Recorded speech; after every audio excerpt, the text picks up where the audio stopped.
Because as I look at this moment in American history, I realized that my 4 children and your children and grandchildren are the first generation of Americans on the verge of inheriting a country worse than the ones their parents were left with. And it doesn't have to be that way.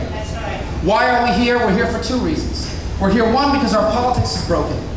This country has failed to solve a single major issue in 20 years.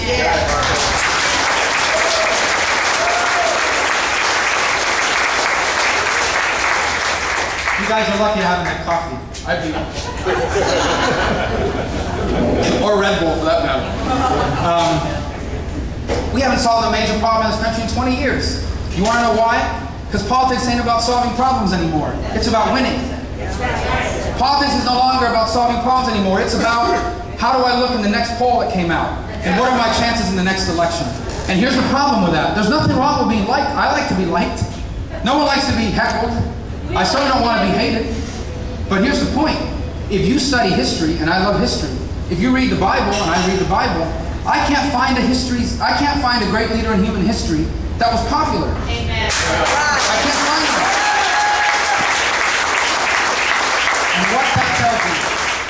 And what that tells you is that leadership and popularity are not the same thing. Amen. You can manipulate your way through public opinion for a period of time, but the people will pay the price. And that is what is broken in American politics and in our party. You want to know what's wrong with the Republican Party? That we have not been a party of solving problems. We have been a party of raising as much money as we can so we can run ads to convince you we are one thing, and then we get there and we become just like the people that were there before.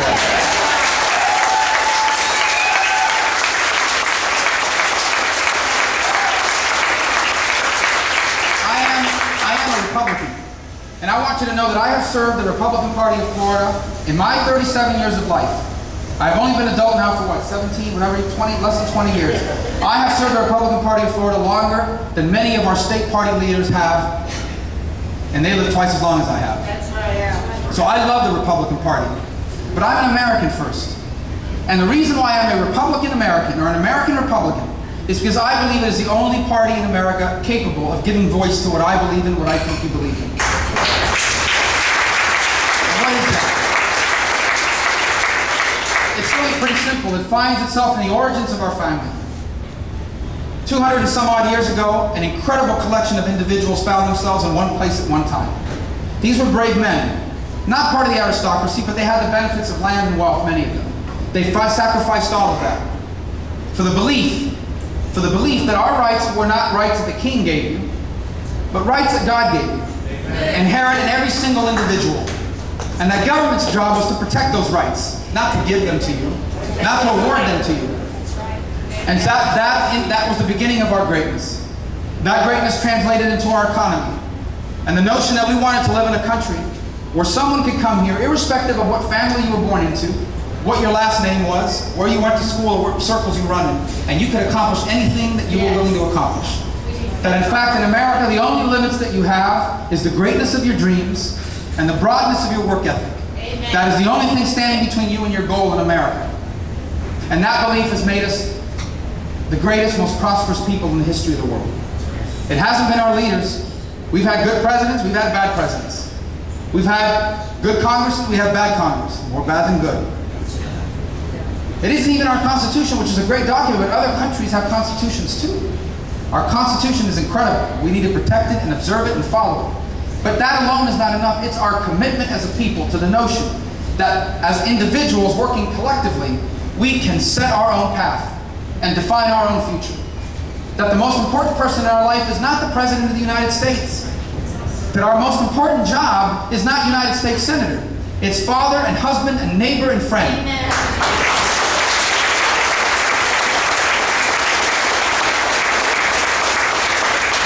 So America is at a crossroads. A great debate between two views of government's role. Yes. Some people believe that government's job is to create prosperity and wealth. Many of our fellow Americans have come to believe that. They have the right to believe that. And they are well represented. If you believe that, you are well represented by an articulate president in the Democratic Party. That's right. And if Senator Specter believes that, he belongs to the Democrat Party, he has a right to be there. And he'll stand election as a Democrat. If he's elected, that's what he'll be. There's nothing immoral about it. That's what he believes. But I believe different. And I believe that the enormous majority of Americans believe differently. The enormous majority of Americans don't want to live in a country where the government stimulates the economy. They want to live in a country where on the back of a napkin like this, you can draw a business plan, take your life savings and risk it, and one day become a millionaire. And one day create jobs for people.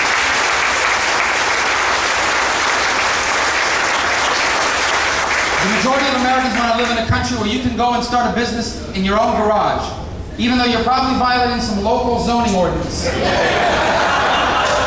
They want to live in a country where you can start a company out of your own garage and one day sell stock in that company on Wall Street, if that's what you choose to do. And they want to live in a country like the one my local baker does, who's had his bakery for 30 years, or his pizza place for 30 years. And that's what he is. He's a pizza maker. He employs 2 people. He doesn't want to be on NASDAQ or Wall Street. He doesn't need stimulus dollars because there are no stimulus dollars for pizza joints. He just wants to be left alone. Amen. He wants to wake up in the morning. He wants to run his business. He wants to spend an hour or 2 a night he has of free time doing whatever he likes to do. I think it's play dominoes. And he wants to wake up tomorrow and do it all over again. And as he told me one day, I don't want to know anything about politics or government. Because every time I interact with government, it costs me money or time. Let me be clear, I'm not anti-government. I think when government can help, it should. It needs to fight wars and protect us. It needs to secure our borders. It needs to build our infrastructure. There are things government can do. It needs to invest. There's nothing wrong with government investing, for example, in the technologies that will make us independent in our energy sources. But government cannot create prosperity. People talk about the stimulus package. The stimulus package is just one of a number of policies that stem from that thought process, that government can create jobs and opportunity for you. The problem is, we don't even have that money. That's right. The money that we're spending to stimulate the economy belongs to the Chinese and a printing press. And a government that spends money it doesn't have has condemned us in the future to years of interest payments on a debt that will devalue our currency and destroy our way of life. You want to know what's wrong with the Republican Party? That it can't take those principles and apply it to the world our people live in. That it hasn't given voice to that movement. That's right. That it's become an opposition party. We are not the opposition party. We are the alternative party. Amen. And anybody who tells you that there's only 2 ways, you either spend government money to stimulate the economy or you're against it, that is a false choice. There is a 3rd way. You want to stimulate the American economy? Create jobs. You want to stimulate the American and create jobs? Pass meaningful tax reform in America. Amen. You have a tax system. You have a tax system in America that is broken. You have a tax system, forget about that. You have a tax system in America that's crazy. It's crazy.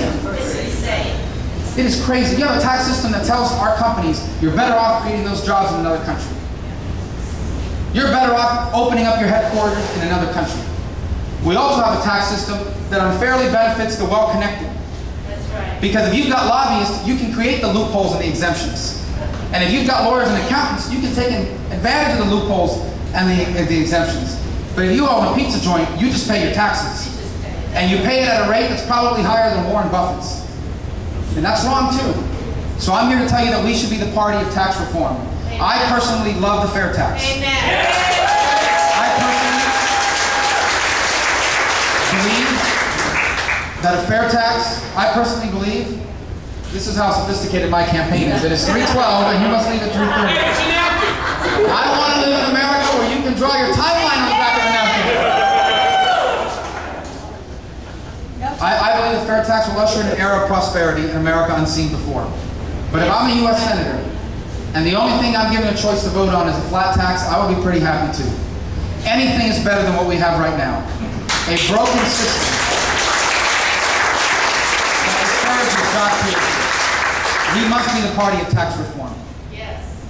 We must be the party of tax reform, not simply tax cuts. We must be the party of the balanced budget amendment. We must be the party. It's a simple axiom. You cannot spend money you do not have and survive long term. And we need a balanced budget amendment because both Democrats and Republicans have proven that you cannot trust them to do that when they get to Washington, D.C.